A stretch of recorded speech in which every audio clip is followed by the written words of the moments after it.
కదా నీ కథ ముగింపులేనిదై సదా సాగదా. ఇదే కదా నీ కథ ముగింపులేనిదై సదా సాగదా. నీ కంటి రెప్పలంచున మనస్సు నిండి పొంగిన ఓ నీటి బిందువే కదా నువ్వెతుకుతున్న సంపద.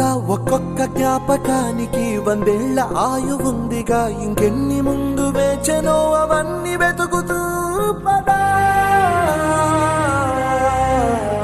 మనుష్యులందు నీ కథ మహర్షిలాగా సాగదా. మనుష్యులందు నీ కథ మహర్షిలాగా సాగదా.